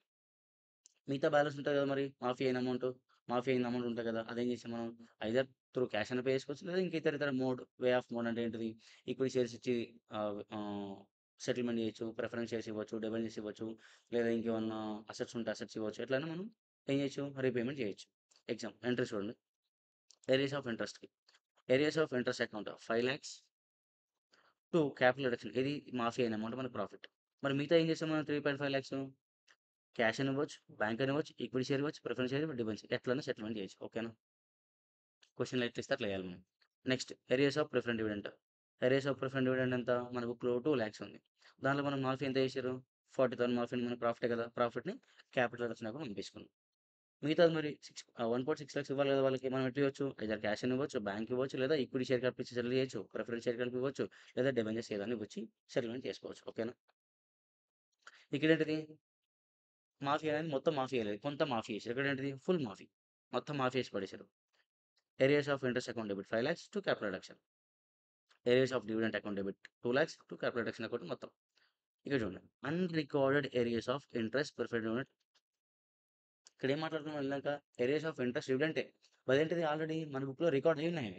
కొన్నిసార్లు క్వశ్చన్లు ఏమిస్తాడు, అన్రికార్డెడ్ ఏరియాస్ ఆఫ్ ఇంట్రెస్ట్ అంటాడు, అన్రికార్డెడ్ ఏరియాస్ ఆఫ్ డివిడెంట్ అంటాడు. అలాంటి వాళ్ళ గురించి ఎలా చేయాలి accounting. Example for partial and balance in cash. So చూడండి, ఏరియాస్ ఉంది, మనం రికార్డ్ చేసుకోలేదు, బట్ ఇంటర్నల్ రీకన్స్ట్రక్షన్ ప్రాసెస్లో మనం మీటింగ్ పెట్టుకుని మనకు అర్థమైంది, మనం వాళ్ళకి అమౌంట్ ఇవ్వాలి, ఇంట్రెస్ట్ డివిడెంట్ కానీ మనం రికార్డ్ చేసుకోలేదు బుక్లో. సో మరి వాళ్ళు వచ్చి అడుగుతారు కదా, అడిగినప్పుడు చూడండి ఒకసారి, మనం చెప్తాం కదా ఆబ్వియస్, వాళ్ళు అడిగిన కొద్దీ మనం ఏం చెప్తాం, మన బాధ మనం చెప్తాం, మన బాధ చెప్తాం, అరే బాబు నేను కట్టలేను, ఇంత తగ్గి అంటే వాడు ఏం చేసిండు, 30% డిబెంచర్ ఇంట్రెస్ట్ వాడు మాఫీ చేసి పడేసిండు, అండ్ 30% ప్రిఫరెన్స్ డివిడెంట్ మాఫీ చేసి పడేసిండు. చూడండి ఒకసారి, ఇప్పుడు మన బుక్లో రికార్డ్ అయిందా, రికార్డ్ అవ్వలేదు, ఇంతవరకు రికార్డ్ అవ్వలేదు కదా. సో ఏదైతే మాఫీ చేసిన పార్ట్ ఉందో, మాఫీ ఈ 4 lakhsలో ఇక్కడ ఎంత, ప్రిఫరెన్స్ ఇంట్రెస్ట్ ఎంత, 2 lakhs ఈచ్, అంటే వీళ్ళకి 2 లక్షలు ఇవ్వాలి, వీళ్ళకి 2 లక్షలు ఇవ్వాలి. వీళ్ళు ఏం చేశారు, 30% మాఫీ చేశారు కదా, 4 lakhs into 30% ఎంత, 1.2 lakhs. ఈ 1.2 lakhs మనం వెంటనే పాస్ చేయాల్సిన అవసరం లేదు, ఎందుకంటే మన బుక్లో రికార్డ్ అవ్వలేదు అది. ఓకేనా, దానికి ఎలాంటి క్రెడిట్ బ్యాలెన్స్ మనం రికార్డ్ చేయలేదు బుక్లో. సో ఇప్పుడు ఏం చేయాలి, ఏం రికార్డ్ చేయాల్సిన అవసరం లేదు, ఏదైతే మాఫీ చేశారో అది మనం రికార్డ్ చేయాల్సిన అవసరం లేదు. ఏదైతే మాఫీ చేయలేదో మనం ఇప్పుడు పే చేయాలా వద్దా, మన బుక్లో లేనే లేదు, మరి ఇప్పుడు పే చేస్తున్నాం కదా, మనకు లాస్ కదా అది. సో క్యాపిటల్ రిడక్షన్ అకౌంట్కి మిగతా ఏదైతే అన్మాఫీ పార్ట్ ఏదైతే ఉందో అది మనం ఏం చేసినాం, క్యాపిటల్ రిడక్షన్ అకౌంట్కి డెబిట్ చేసినాం. To cash, bank, equity share, preference shares, debentures. ఎందుకంటే ఈ 2.5 lakhs వాళ్ళకి ఇవ్వాలి కదా మనం, ఆబ్వియస్గా అయితే క్యాష్ కానీ, బ్యాంక్ కానీ, ఈక్విటీ షేర్ కానీ, ప్రిఫరెన్స్ కానీ, డివిడెండ్ ఏదని ఇవ్వచ్చు. ఓకేనా, ఇది మనకు లాస్ కదా, ఎందుకు మన బుక్లో రికార్డ్ చేయలేదు కాబట్టి లాస్ దగ్గర రాసుకుంటాం. బట్ అదే అకౌంట్ ఏం చేసామని, మన బుక్లో డివిడెండ్ అనే అకౌంట్ ఉంది, ఇప్పుడు క్లోజ్ చేయాలి కాబట్టి క్లోజ్ చేసినాం ఇక్కడ. క్లోజ్ చేసి లాస్ అని చెప్పి ప్రాఫిట్ అని చెప్పి ఇక్కడ రాసుకున్నాం. అంతే కదా! పేమెంట్ ఎక్కడ పోయింది ఇక్కడ? పేమెంట్ ఉంది కదా ఇక్కడ. ఏరియాస్ ఆఫ్ ఇంట్రెస్ట్ మన బుక్‌లో ఉంది. దీన్ని క్లోజ్ చేయాలి కాబట్టి ఏం చేసినాం? ఏరియాస్ ఆఫ్ ఇంట్రెస్ట్ అని నార్మల్‌గా లయబిలిటీ మన బుక్‌లో క్రెడిట్ బ్యాలెన్స్ కనబడుతుంది మనకెప్పుడు. ఇప్పుడు క్లోజ్ చేయాలి కదా మరి. క్లోజ్ చేసి డెబిట్ చేయాలి. ఇది క్లోజ్ చేసినాం. లాస్ మనకొచ్చిన బెనిఫిట్‌ని క్యాపిటల్ అకౌంట్ ట్రాన్స్‌ఫర్ చేసినాం. మిగతా బ్యాలెన్స్ వీళ్ళకి పే చేయాలి కదా! ఇట్లా పే చేసినాం. బట్ ఇక్కడ చూడండి ఒకసారి. ఇక్కడ అసలు ఏదైతే ఇంట్రెస్ట్ గాని, ప్రిఫరెంట్ డివిడెండ్ గాని అసలు మన బుక్‌లో అకౌంట్ ఉందా? ఇంట్రెస్ట్ పేయబుల్ అనే అసలు లెడ్జర్ అకౌంట్ ఉందా? ప్రిఫరెంట్ డివిడెండ్ పేయబుల్ అనే లెడ్జర్ అకౌంట్ ఉందా? లేదు కదా! ఇప్పుడు దాన్ని క్లోజ్ చేయాల్సిన అవసరం మన బుక్‌లో లేదు. సో, అదేంటి టోటల్ లాస్ లెక్క మనం బుక్ చేసుకోవాలి. Total loss. మనకి ఇవ్వాలా వద్దా మరి? వాళ్ళకి ఇవ్వడం వల్ల మన బుక్‌లో క్యాష్ తగ్గుతుంది. క్యాష్ ఇస్తే. బ్యాంక్ ఇస్తే బ్యాంక్ బ్యాలెన్స్ తగ్గుతుంది. ఈక్విటీ షేర్ క్యాపిటల్ ఇస్తే ఈక్విటీ షేర్‌లో మనకు లయబిలిటీ లెక్క మారుతుంది. ఒకవేళ ఈక్విటీ షేర్స్ ఇస్తే షేర్స్ ఇస్తే మనకు ప్రిఫరెన్స్ లయబిలిటీ పెరుగుతుంది. డిబెంచర్ ఇష్యూ చేసి సెటిల్మెంట్ చేస్తే డిబెంచర్ అండ్ లయబిలిటీ పెరుగుతుంది. సో, మనం ఇక్కడ క్రియేట్ చేసినాం. ఓకేనా? Next full weaving. అసలు మన బుక్‌లో రికార్డ్ అవ్వలేదు. వాళ్ళేం చేశారు మన బాధ చెప్పేసరికి, సరే పోనీ తీ అని వదిలేసారు. మొత్తం మాఫ్ చేసి పడేసారు. దానికి ఎంట్రీ అవసరమా? No entry. ఓకేనా? అర్థమవుతుందా point? Next unrecorded liability asset. ఏదైనా అన్‌రికార్డెడ్ లయబిలిటీ ఉంది. అన్‌రికార్డెడ్ లయబిలిటీ గాని, అన్‌రికార్డెడ్ అసెట్ ఉంది మన బుక్‌లో. Unrecorded liability example. Company having unrecorded liability of rupees 10,00,000 and now it is fully waived off. Unrecorded liability ఉంది. మనం మీటింగ్ పెట్టినప్పుడు మనకు అర్థమైంది ఏంటంటే, ఒక లయబిలిటీని మనం రికార్డ్ చేయడం మర్చిపోయినాం. అంత మాత్రాన వాడు మర్చిపోయాడు కదా! మనం మర్చిపోతే. వాడొచ్చి "అన్న నా లయబిలిటీ ఎవరా బాబు" అన్నాడు. అయ్యో! ఇప్పుడు తెలిసింది మనకది. అడిగితే మనమన్నాం, "అరే బాబు! నా దగ్గర లేవురా నాయనా! నువ్వు నెత్తి నోరు కొట్టుకొని నా దగ్గర లేవు. నువ్వేం చేసినా నా దగ్గర అమౌంట్ లేవన్నావు. చెల్లికి అవ్వలేదని చెప్పేసరికి ఆడేమన్నాడు, "ఇక సరేరా బాబు! నీ దరిద్రం అట్లున్నప్పుడు నేనేం చేస్తా" అని చెప్పి, సరే మాఫీ అని చెప్పేసాం. దానికి ఎంట్రీ అవసరమా? నో. No entry required. ఎందుకు? మన బుక్‌లో వాడి లెడ్జర్ అకౌంట్ కనబడతలేదు కాబట్టి, మనం ఇప్పుడు దాన్ని క్లోజ్ చేయాల్సిన అవసరం లేదు కదా! So, direct no entry. మొత్తం దాన్ని ప్రాఫిట్ అనుకోవాల్సిన అవసరం లేదు. లాస్ అనుకోవాల్సిన అవసరం లేదు. మొత్తం నో ఎంట్రీ. నెక్స్ట్ అలాంటివేమైనా లయబిలిటీ ఉంది. 30% మాత్రం వేవియేషన్. సేమ్ ఇంట్రెస్ట్ ఉన్నది. Interest preference dividend interest, preference interest debenture interest, preference dividend ఎలా అయితే మనం ట్రీట్మెంట్ చేసినామో సేమ్ యాజ్ ఇట్ ఈజ్ ఉంటుంది ఇక్కడ. లయబిలిటీ ఏంది? ఒక 10,00,000 లయబిలిటీ ఉంది. వాడు 30% వేవ్ ఆఫ్ చేసిండు. వేవ్ ఆఫ్ చేసిన పార్ట్‌కి నో ఎంట్రీ. ఏదైతే వేవ్ ఆఫ్ చేయలేదో అంటే మాఫీ చేయలేదో దానికి ఏం చేయాలి? ఎంటర్ పాస్ చేయాలి. Same capital reduction account debit to cash, bank, equity share, preference share, debenture ఏదైనా కావచ్చు. నెక్స్ట్ అన్‌రికవర్డ్ అసెట్ ఉంది. ఇప్పుడు మనం రికార్డ్ చేసుకుందాం అనుకుంటున్నాం. అసలు ఇన్ని రోజులు మనకి అసలు ఆ అసెట్ మనం ఎప్పుడు మన బుక్‌లో రికార్డ్ చేయలేదు. ఇప్పుడు రికార్డ్ చేస్తున్నాం. It is profit. So, asset account debit to capital reduction account for reconstruction expenses. ఈ రీకన్స్ట్రక్షన్ ప్రాసెస్‌లో నార్మల్‌గా ఎవరో ఒకరు చేయాలి కదా! దీన్ని ఎవరో ఒకరు హ్యాండిల్ చేయాలి. మరి హ్యాండిల్ ఊకనే చేస్తారా ఆయన అంటే ఈ ప్రాసెస్ మొత్తం ఆయన చూసుకోవాలి కదా! మరి ఊరికే చేయడు ఆయన. ఆయనకేం చేయాలి మనం? కాస్తో కూస్తో అమౌంట్ పే చేయాలి. అది reconstruction expenses. Capital reduction account debit to cash or bank. Normal ఎక్స్‌పెన్స్‌కి ఎంట్రీ ఏమొస్తది? Expense account debit to cash or bank. Normal expense ఏం చేస్తాం? ఇయర్ ఎండ్‌కి పీ&ఎల్‌కి పంపాలి. ఇక్కడ ఏం చేస్తాం మనం పీ&ఎల్ బదులు క్యాపిటల్ రిడక్షన్ అకౌంట్ అని చెప్పి రికార్డ్ చేసుకుంటే సరిపోతుంది. Conversion of non cumulative preferences to cumulative preferences. మీకు ఆల్రెడీ తెలిసి ఉంటది క్యుములేటివ్ అంటే ఏంటి? నాన్ క్యుములేటివ్ అంటే ఏంటి? అంటే ఇప్పుడు ఏమైతుందనంటే క్యుములేటివ్ ప్రిఫరెన్సెస్ ఇప్పుడు మనం ఏం చేస్తున్నాం? బికాస్ ఆఫ్ రీకన్స్ట్రక్షన్ నాన్ క్యుములేటివ్‌ని క్యుములేటివ్‌గా చేస్తాం మనం. ఎంట్రీ ఏమొస్తది? నాన్ క్యుములేటివ్ అనేది బుక్‌లో నుంచి ఎలిమినేట్ అయిపోయి క్యుములేటివ్ అనేది బుక్‌లో రీబర్త్ అవుతుంది. Sorry. Conversion of non cumulative debenture to cumulative debenture. Non cumulative debenture ఇప్పుడు ఏమైతుంది? క్యుములేటివ్‌గా మారిపోతున్నాయి. కంపెనీలు ఏమైతున్నాయి? నాన్ క్యుములేటివ్ డిబెంచర్‌ని ఎలిమినేట్ చేయాలి. క్యుములేటివ్ అనే డిబెంచర్‌కి భర్తీ ఇవ్వాలి. Conversion of one class of preference capital debenture and any other liability to another class. ఒక క్లాస్ నుంచి ఇంకో క్లాస్‌కి మారుతున్నాయంట. అసలు అవేందో చూద్దాం. 8% preference capital converted to 12% preference capital. ఇంతకుముందుకి మన కంపెనీలో ప్రిఫరెన్స్ క్యాపిటల్‌కి ఎంత ఇచ్చేవాళ్ళం మనం? Preference dividend every year 8%. After reconstruction మనం ఏం చేస్తున్నాం? 12% ఇస్తున్నాం. 12% ఊరికే ఇవ్వం. ఈ ప్రిఫరెన్స్ షేర్ కాబట్టి ఇంతో ఇంతో మనకేమై ఉంటది? వేవ్ ఆఫ్ చేసి ఉంటారు వాళ్ళ లయబిలిటీని. కాబట్టి మనం ఏం చేస్తాం ఇప్పుడు 8% నుంచి 12% పెంచుతాం. సో, ఇప్పుడైపోయింది. 8% ప్రిఫరెన్స్ షేర్ క్యాపిటల్‌ని ఎలిమినేట్ చేయాలి. 12% ప్రిఫరెన్స్ షేర్ క్యాపిటల్‌ని రీబర్త్ ఇవ్వాలి. 10% debentures converted to 14% debentures same. Conversion of unsecured liability to secured liability. Unsecured liability eliminate చేసి సెక్యూర్డ్ లయబిలిటీ వచ్చేస్తాయి. ఊరికే వీళ్ళందరికీ ఇప్పుడు 8% ఉన్నది, 12%, 10% ఉన్నది, 14% లేకపోతే అన్‌సెక్యూర్డ్ ఉన్నది, సెక్యూర్డ్ ఊరికే ఇవ్వం మనం. ఖచ్చితంగా వాళ్ళు మనకి ఏదో ఒక బెనిఫిట్ ఇచ్చుంటారు. అంటే మీనింగ్ ఏంటిది? ఫర్ ఎగ్జాంపుల్ వాళ్ళ లయబిలిటీ 10,00,000 ఉందనుకోండి. 10,00,000 ఉన్న లయబిలిటీ వాళ్ళు ఏం చేసుంటారు? ఒక 5,00,000 మాఫీ చేసుంటారు. ఇంకో 5,00,000 కదా మనకుండేది. సో, మనం ఏం చేస్తున్నాం? 8% కాదు 12% ఇస్తా అని చెప్పినాం. వాళ్ళకొక ఫేవర్, మనకొక ఫేవర్. వీళ్ళందరికీ కరెక్ట్ ఇస్తున్నాం. ఓకేనా? నెక్స్ట్ ఇది ఇంపార్టెంట్ చూడండి. Surrender of shares. Surrender of shares. అయితే ఇంటర్నల్ రీకన్స్ట్రక్షన్ ప్రాసెస్‌లో ఈక్విటీ షేర్ హోల్డర్స్ కొన్ని షేర్స్‌ని సరెండర్ చేసి పడేస్తారు. వాళ్ళకి దగ్గర ఉన్న షేర్స్ కంపెనీకి ఇచ్చేస్తారనమాట. సరెండర్ మీరే పెట్టుకొని మాకేం అవసరం లేదు ఇచ్చేస్తారనమాట. ఆ సరెండర్ షేర్స్‌ని మనం ఆ సరెండర్ ఆఫ్ షేర్స్‌కి ఒక 2 యూజెస్ ఉన్నాయి.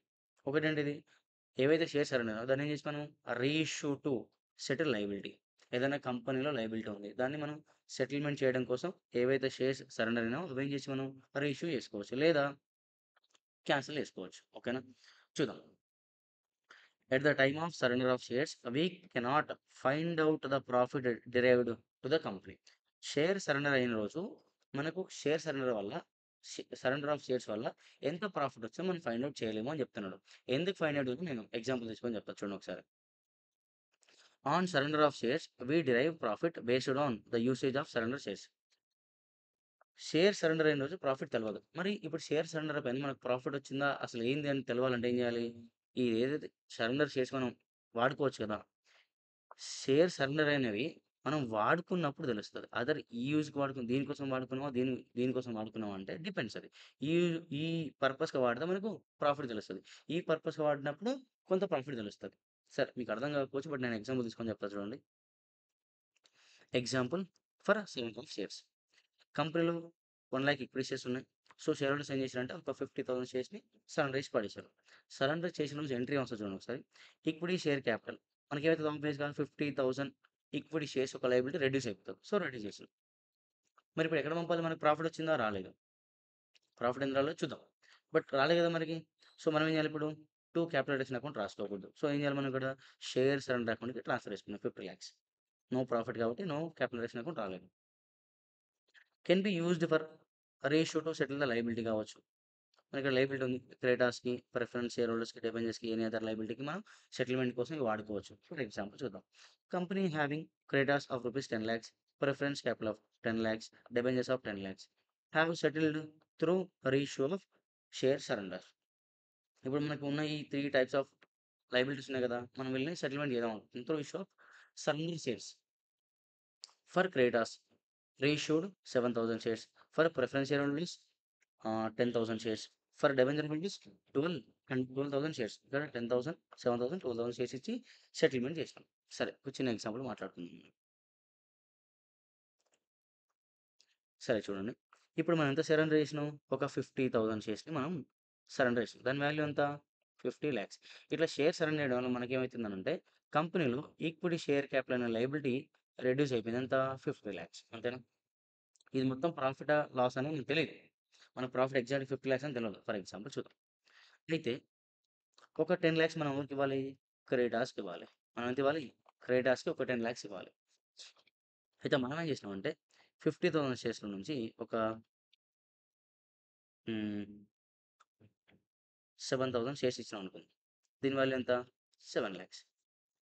ఈ 7,00,000 షేర్స్ తీసుకపోయి ఏం చేసిండు వాడు? 10,00,000 వదిలేసిండు. సరే చూడండి ఒకసారి. Surrender కాకముందుకు ఎంతుండే liability? 50,00,000 ఉండే. ప్లస్ సరెండర్ కాకముందుకు ఏముండే మన దగ్గర? 10,00,000 ఇది ఈక్విటీ షేర్ క్యాపిటల్ అనే లయబిలిటీ ఉండే. ఇదేంటిది? క్రెడిటార్స్ అనే లయబిలిటీ ఉండే. వీళ్ళేం చేశారు? 50,00,000 మనకి సరెండర్ చేసిపోయారు. అంటే ఏంటిది? లయబిలిటీ తగ్గింది. ఇప్పుడు చూడండి. ఈ లయబిలిటీ తగ్గింది కదా! మనం ఏం చేస్తున్నామంటే 10,00,000 క్రెడిటార్స్‌కి ఇస్తున్నాం. 7,000 షేర్స్ మనం ఏం చేసాం? క్రెడిటార్స్‌కి పంచిపెట్టేసాం. 7,000 షేర్స్ ఇష్యూ చేసి 7,00,000 వాల్యూ ఉన్న ఆహ్, సరెండర్ షేర్స్‌ని మనం వీళ్ళకిచ్చేస్తున్నాం. సో, ఈ ప్రాసెస్ వల్ల ఏం జరిగిందో చూడండి ఒకసారి. Liability, asset, equity, share capital. యాక్చువల్‌గా 100,00,000 ఉంది. ఇప్పుడేమైంది సరెండర్ వల్ల కాస్త అది 50,00,000 మైనస్ అయిపోయి 50,00,000 లయబిలిటీ మాత్రం కనబడుతుంది. క్రెడిటార్స్ ఎంత కనబడుతుర్రు? 10,00,000 కనబడుతుర్రు. ఏవైతే సరెండర్ అయినాయో మనం ఏం చేస్తున్నాం ఇక్కడ? రీఇష్యూ చేస్తున్నాం. ఎంత వాల్యూ? 7,00,000. దీనివల్ల ఏమైపోయింది మళ్ళీ రీఇష్యూ చేయడం వల్ల ఈ 10,00,000 లయబిలిటీ పోయింది. కానీ మళ్ళీ ఈక్విటీ షేర్ క్యాపిటల్ లయబిలిటీ పెరిగింది. ఇక్కడ ఎంతైంది ఇప్పుడు 50,00,000 కాదు. 57,00,000 అయింది. అంతేనా? ఇది అర్థమైందా ప్రాసెస్? చూడండి ఒకసారి. ఈ ప్రాసెస్‌లో ఏం జరిగిందంటే ఇక్కడ 50,00,000 లయబిలిటీ తగ్గినట్టు తగ్గి రీఇష్యూ చేయడం వల్ల ఏమైపోయింది మళ్ళీ ఇక్కడ? 7,00,000 లయబిలిటీ పెరిగింది. 10,00,000 లయబిలిటీ తగ్గింది. ఏ లయబిలిటీ? Creditors liability. ఓవరాల్‌గా లయబిలిటీ ఎంత తగ్గింది మన కంపెనీలో? 3,00,000 మాత్రం తగ్గింది. సరే. మళ్ళీ ఒకసారి వినండి. అర్థం కాకపోతే చూడండి. Liability, asset. Equity, share capital. For example మీకు అర్థం కావడానికి ఏందనుకుందాం అంటే, కంపెనీలో ఓన్లీ 10,00,000 ఈక్విటీ షేర్సే ఉన్నాయనుకుందాం. ఉన్న షేర్ హోల్డర్స్ అందరూ సరెండర్ చేసారనుకుందాం. అంటే ఎంత? 10,00,000. ఇప్పుడు ఏమైపోయింది లయబిలిటీ? 0 అయిపోయింది. ఆల్రెడీ మన బుక్‌లో ఏముంది? క్రెడిటర్ అనే లయబిలిటీ ఒక 10,00,000 ఉంది. అవునా? ఏవైతే షేర్ సరెండర్ చేసినామో, సరెండర్ చేయడం వల్ల ఏమైపోయింది? మన ఈక్విటీ షేర్ క్యాపిటల్ లయబిలిటీ 0 అయిపోయింది. ఇప్పుడు చూడండి. ఇప్పుడు మనం ఏం చేస్తున్నాం దీంట్లోకెళ్ళి ఒక 7,00,000 వర్త్ ఉన్న ఈక్విటీ షేర్ క్యాపిటల్‌ని క్రెడిటార్‌కి ఇస్తున్నాం. అట్లా ఇవ్వడం వల్ల ఏమైతుంది మన బుక్‌లో? క్రెడిటర్ అనే లయబిలిటీ వెళ్ళిపోతాడు. బట్ ఏవైతే మనం రీఇష్యూ చేసినామో ఈక్విటీ షేర్ క్యాపిటల్ అది ఆబ్వియస్‌గా 7,00,000 మన లయబిలిటీలోకి వచ్చి యాడ్ అయితాయి మళ్ళీ ఇక్కడ. అంటే మీనింగ్ ఏంది ఇక్కడ? ఇక్కడ 10,00,000 లయబిలిటీ తగ్గినట్టు తగ్గి మళ్ళీ 7,00,000 వచ్చేసింది కదా! ఓవరాల్‌గా మనం చెక్ చేసుకుంటే, ఓవరాల్‌గా మనం చెక్ చేసుకుంటే, ఓవరాల్‌గా మనం చెక్ చేసుకుంటే బుక్‌లో 10,00,000 లయబిలిటీ ఉండాలి. 0 అయిపోయింది. నెక్స్ట్ సరెండర్ ఇవ్వడం ఏమైపోయింది? 0 అయిపోయింది. రీఇష్యూ ఇవ్వడం వల్ల ఏమైపోయింది? ఈ 10,00,000 లయబిలిటీ పోయింది. ఈ 7,00,000 వచ్చింది. అంటే ఓవరాల్ ఎంత తగ్గినట్టు? మొత్తం 20,00,000 ఉన్న లయబిలిటీ కాస్త ఏమైపోయింది? 7,00,000కి వచ్చేసింది. అంతేనా? యాక్చువల్‌గా ఫస్ట్ ఎంతుండే? 10,00,000 ఈక్విటీ షేర్ ఉంటుండే. 10,00,000 క్రెడిటార్స్ ఉంటుండే. మొత్తం 20,00,000 లయబిలిటీ ఉంది. ఇప్పుడు షేర్ సరౌండ్ వల్ల 0 అయిపోయింది. రీఇష్యూ ఇవ్వడం వల్ల ఏమైపోయింది? ఈ 10,00,000 పోయి 7,00,000 లయబిలిటీ వచ్చింది. మొత్తం ఓవరాల్ ఎంత తగ్గింది కంపెనీలో? 13,00,000 లయబిలిటీ తగ్గింది. అంతేనా? 13,00,000 లయబిలిటీ తగ్గిందా? కాలేదా? తగ్గింది. అవునా? అర్థమైందా పాయింట్? చూడండి ఒకసారి. ఈ పాయింట్ అర్థమైందని నేను అనుకుంటున్నా. ఓకేనా? Share surrender account debit 7,000 into 100 7,00,000 to equity share capital. ఇప్పుడు షేర్ సరెండర్‌ని మళ్ళీ రీఇష్యూ చేయడం వల్ల మనకేమవుతుంది? ఈ 7,00,000 ఈక్విటీ షేర్ క్యాపిటల్ లయబిలిటీ మళ్ళీ పెరిగిపోయింది బుక్‌లో. So, increase in liability. ఇప్పుడేంటిది మరి? లయబిలిటీ డిక్రీజ్ అయిపోయింది కదా! క్రెడిటర్ అనేది 10,00,000 మొత్తం డిక్రీజ్ అయిపోయింది కదా! సో, ఇది మొత్తం ప్రాఫిట్ మనకి. అంటే ఇప్పుడు ఏవైతే ఒక 7,00,000 షేర్స్ మనం రీఇష్యూ చేయడం వలన 10,00,000 ప్రాఫిట్ వస్తుంది మనకిక్కడ. ఓవరాల్‌గా ఇక్కడ చూడండి.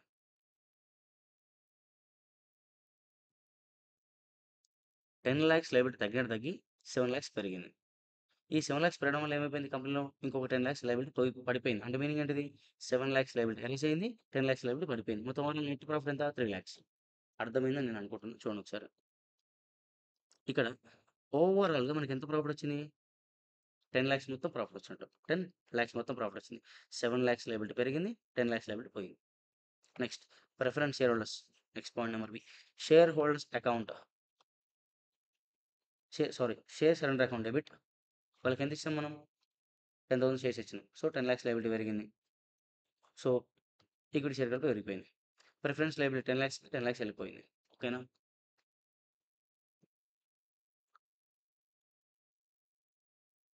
డిబెంచర్ హోల్డర్స్‌కి ఎంత ఇచ్చాం మనం? 12,000 ఇచ్చాం. సో, 12,00,000 లయబిలిటీ పెరిగింది. 10,00,000 లయబిలిటీ రెడ్యూస్ అయిపోయింది. నేను ఓవరాల్‌గా ఒక పాయింట్ చెప్తా చూడండి మీకు.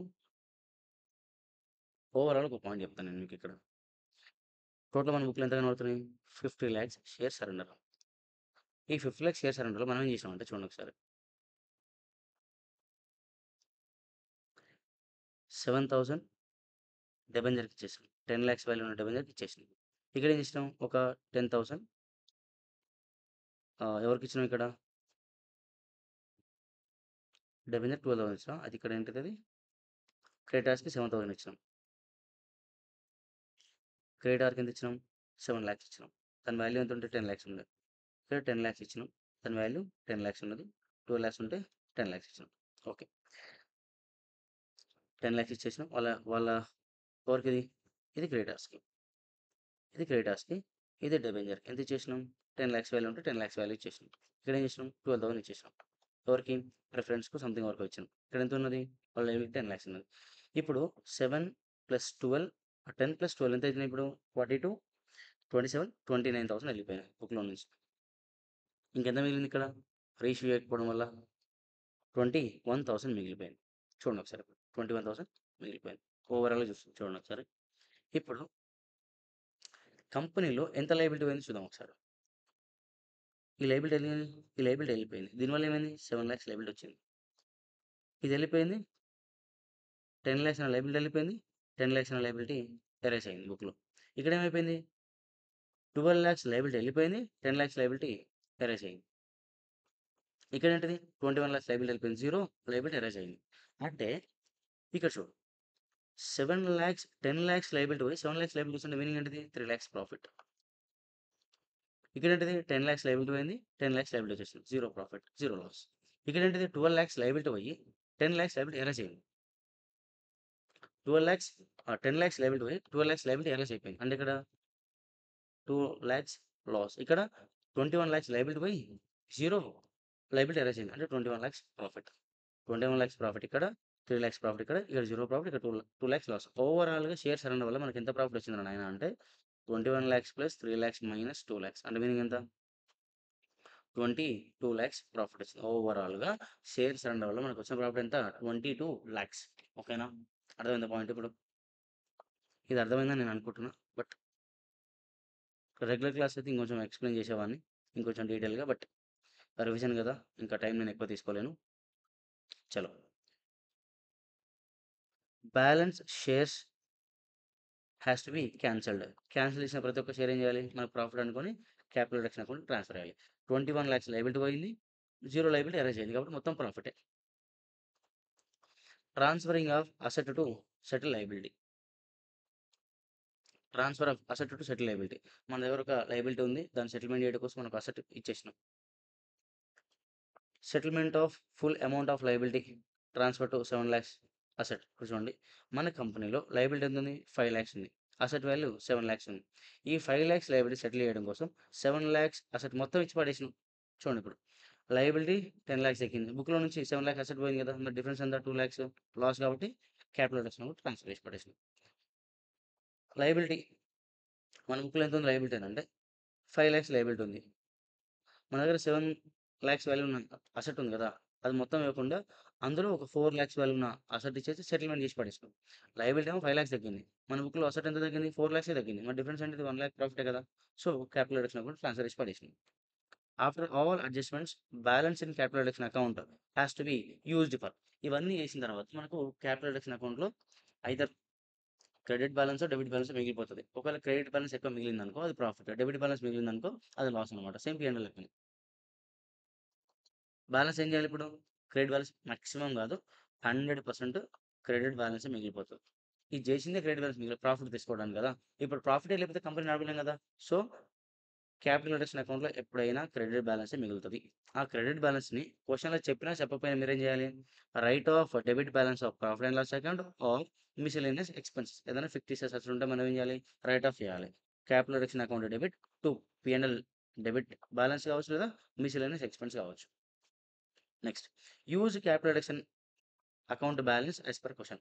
ఈ 2 క్వెషన్ చెప్పిన చేయాలి. ఒకవేళ ఇంకా ఫర్దర్‌గా capital reduction account balance use చేసి మీరు వీటిని రైట్ ఆఫ్ చేయమని క్వెషన్ స్పెసిఫై చేస్తే దాన్ని కూడా రైట్ ఆఫ్ చేయాలి. రైట్ ఆఫ్ చేసిన తర్వాత స్టిల్ ఇంకా మన దగ్గర బ్యాలెన్స్ ఉంది. స్టిల్ ఇంకా బ్యాలెన్స్ ఉంది. ఏం చేయాలి?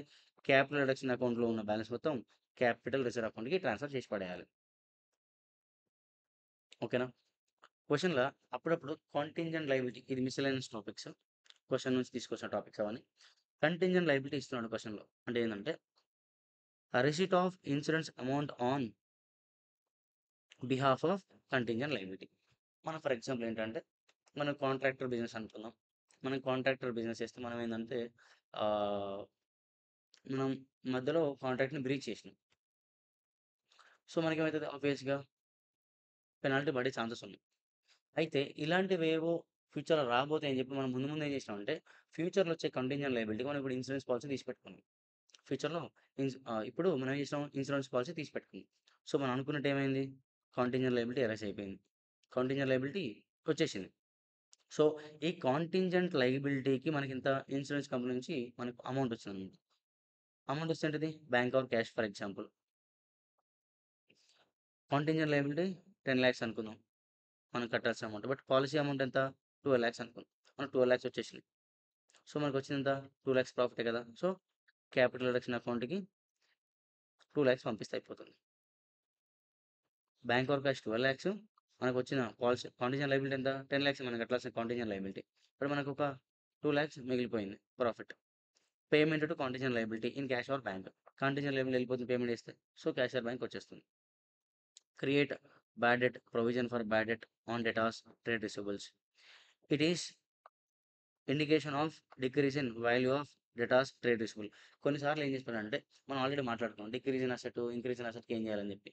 సో ఈ అసెట్ ఇంత ఇంక్రీజ్ అయింది, ఈ అసెట్ ఇంత డిక్రీజ్ అయింది చెప్తారు ప్రతి అసెట్కి. బట్ మనం ఈ డేటాస్కి లేదా ట్రేడ్ రిసీవబుల్కి వచ్చేసరికి ట్రేడ్ రిసీవబుల్ ఇంత తగ్గిందనో లేకపోతే డేటాస్ ఇంత తగ్గిందనో ఇవ్వకపోవచ్చు. మేబీ ఏం చెప్తుండొచ్చు డిక్రీజ్కి create provision for bad debt అనో లేకపోతే బ్యాడ్ డేట్ అనో చెప్తుండొచ్చు.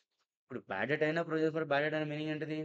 మన బుక్ వాల్యూ ఆఫ్ డేటా కానీ ట్రేడ్ రిసీవబుల్ తగ్గినట్టే కదా ఆబ్వియస్గా, దానికి ఇండికేషన్ అనమాట. చూడండి bad debt account 1 lakh to capital account to debtor account. Example చెప్తాం. బ్యాడ్ డేట్ కానీ ట్రేడ్ రిసీవబుల్ కానీ మన బుక్లో 10 lakhs ఉన్నాయి అనుకుందాం. ప్రొవైడ్ బ్యాడ్ డేట్ 10% అని చెప్పిన వాడు. సో బ్యాడ్ డేట్ అకౌంట్ 10% కాబట్టి 1 lakh. క్యాపిటల్ అకౌంట్ లాస్ కదా మరి, టు డేటాస్ అకౌంట్. ఓకేనా? బ్యాడ్ డేట్ కానీ ప్రొవిజన్ ఫర్ బ్యాడ్ డేట్ కానీ ఎంత 10 lakhs పైన 10% అంటే 1 lakh. 1 lakh ఏం చేయాలి మనకు లాస్ కదా, క్యాపిటల్ అకౌంట్కి డెబిట్ చేయాలి, డేటాస్ అకౌంట్ నుంచి రెడ్యూస్ చేయాలి. Appreciation in value of depreciable asset and depreciation for increased value of asset. మనం ఇక్కడ ఇది మర్చిపోతుండొచ్చు. సమ్ టైమ్స్ డెప్రిషియబుల్ అసెట్కి వాల్యూ ఇంక్రీజ్ అయి ఉండొచ్చు. For example book value of depreciable asset 30 lakhs అనుకుందాం. అప్రిసియేషన్ ఇన్ అసెట్ 40% అనుకుందాం. డెప్రిసియేషన్ ఫర్ ఇంక్రీజ్ వాల్యూ 30% అనుకుందాం. చూడండి ఒకసారి అసెట్ ఎంత ఇంక్రీజ్ అయింది 40%, 12 lakhs వాల్యూ ఇంక్రీజ్ అయిపోయింది. So asset account debit capital అకౌంట్కి 12 lakhs ఇస్తే బాగానే ఉంది. ఇప్పుడు మనం నెక్స్ట్ ఇయర్ బ్యాలెన్స్ షీట్‌లో అసెట్ వాల్యూ ఎంత చూపెడతాం మనం? మొత్తం 42 lakhs చూపెడతాం.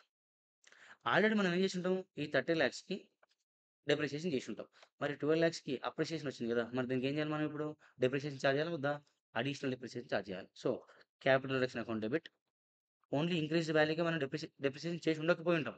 ఆల్రెడీ 30 lakhs ఏముంటది డెప్రిసియేషన్ ఛార్జ్ అయి ఉంటది. దీనికి ఛార్జ్ కాలేదు కాబట్టి ఇప్పుడు ఏం చేయాలి మనం? ఛార్జ్ చేయాలి to asset account. Asset reduce అవుతుంది కదా డెప్రిసియేషన్ వల్ల. సో మరి డెప్రిసియేషన్ ఏంటిది ఎక్స్‌పెన్స్ కాబట్టి క్యాపిటల్ అకౌంట్‌కి ట్రాన్స్‌ఫర్ చేయాలి. నార్మల్‌గా అయితే P&L ట్రాన్స్‌ఫర్ చేయాలి. బట్ ఇంటర్నల్ రీకన్సిలియేషన్ ప్రాసెస్ కాబట్టి క్యాపిటల్ అకౌంట్‌కి ట్రాన్స్‌ఫర్ చేస్తే సరిపోతుంది. ఓకేనా? మోస్ట్ ఆఫ్ ది పాయింట్స్ క్వెషన్‌లో ఉన్నవి కూడా కవర్ చేసిన. ఇది ప్రాసెస్ మొత్తం. ఇది మీకు ఇన్ డీటెయిల్‌గా మీరు నేర్చుకోగలిగితే ఆల్మోస్ట్ ఆల్ ఒక 95% ఆఫ్ క్వెషన్స్ సాల్వ్ చేయొచ్చు. ఇంకా మా చిన్న రిక్వెస్ట్ నాదేందంటే, ఒకవేళ ఈ వీడియో నచ్చితే గనుక మీరు ఒక చిన్న లైక్ గాని, కమెంట్ గాని చేయండి. ఫర్ ష్యూర్‌గా లైక్ ఓకే. బట్ కమెంట్ చేయండి ఎలా ఉంది? నెక్స్ట్ ఏం క్లాసెస్ కావాలి? ఏమైనా క్వెషన్స్ కావాలా దీంట్లో పైన? క్వెషన్స్ కావాలంటే క్వెషన్స్ రివైజ్ చేస్తా. ఓకేనా? Thank you all.